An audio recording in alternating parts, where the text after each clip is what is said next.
United States Secretary of Defense Lloyd Austin has arrived to the Philippines on his second visit.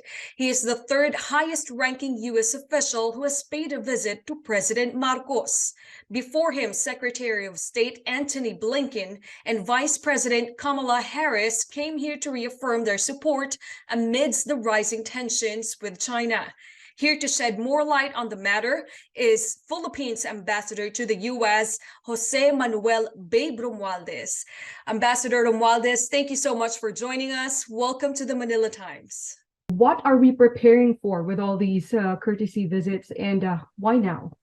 Well, the United States is looking obviously at its allies in the region as a primary source of alliances that we have, that the United States has. So the visits just simply emphasizes that point, that they're now looking at alliances in this area. And obviously because of the, well, I wouldn't say that, but the competition that they have with with China. But overall, this bumping up of more visits coming from high officials of the U.S. government, they are now concentrating or are now into a full blast operation into coming out with not only military security and peace and security in the area, but also in the economic front. That is what the United States is doing now. Before, the prior visits of Kamala Harris, Antony John Blinken were courtesy visits to the president, but now they are more definitive. This was a definitive action because it was the Secretary of Defense of the U.S., Lloyd Austin, visiting. Its primary purpose is to have this meeting with Defense Secretary Carlito Galvez Jr. So this move is more definitive, and they said EDCA sites will be increased. The EDCA, meaning Enhanced Defense Cooperation Agreement, will be increased, and there has been target areas, and all areas seem to be pointing at China. Well, I don't think it's pointing at China. I think it's more of, we've had this EDCA agreement since the time of President Noynoy Aquino. And there's been an agreement that we will start with 5 sites and increase it as we go along with the agreement. And this is all for our interest basically. So they're choosing areas that are that will be for our advantage, that in our view will help us with, especially with disaster resiliency. I don't think it's really directed, at least from the way we look at it, directed towards any country, but more for our own defense and security, but at the same time also helps us in being more prepared for any disaster that comes our way, which is already being increased each time. Increasingly, that is. There's been more and more typhoons or superstorms that come our way.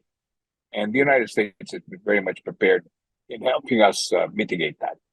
Are they also going to help out with the issue we're having at the South China Sea?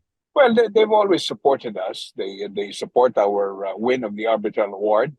And I think that the visit of Secretary Austin will precisely emphasize that. His meeting with Secretary Galvez, which is the first one since Secretary Galvez just recently became the Secretary of Defense, will be very crucial in the sense that this is going to be an initial meeting that they hope to come out with more agreements on many other things on our plate as far as defense is concerned.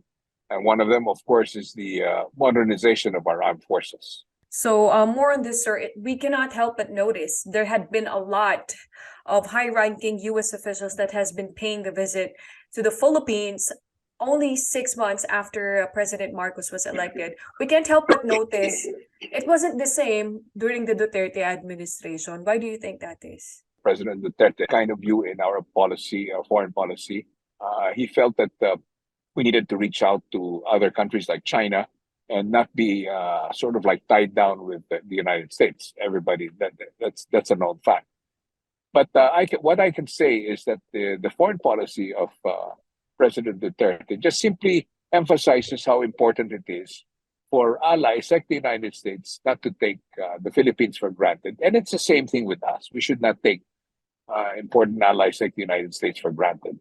But at the same time, we should continue to reach out to other countries, which is what President Duterte wanted to impart.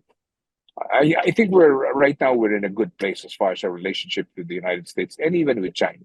So what else can we expect in this visit by the U.S. Secretary of Defense Lloyd Austin? Well, I think what we really the expectations may be very high that this is something or anything dramatic will happen. But this visit of Secretary Austin, this is the second time he comes to the Philippines.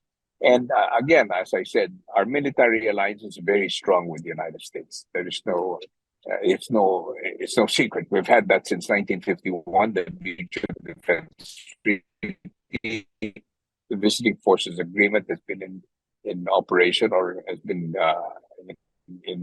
it's being continuously being used now as more and more Balikatan exercises are coming into play. So there'll be more of this activities in the future, and we can expect visits coming from not only military officials from the United States, but also high officials coming from the government of the United States. Even as far as the economy is concerned, we can expect more trade representatives from the United States coming to the Philippines to see how we can bump up our economic activity between our two countries. So is there anything else that this visit will accomplish other than increasing the EDCA sites? Well, I'm not really privy to what Secretary Galvez and Secretary Austin, that is for our two defense secretaries, that they will discuss on what are the things that they still would like to discuss.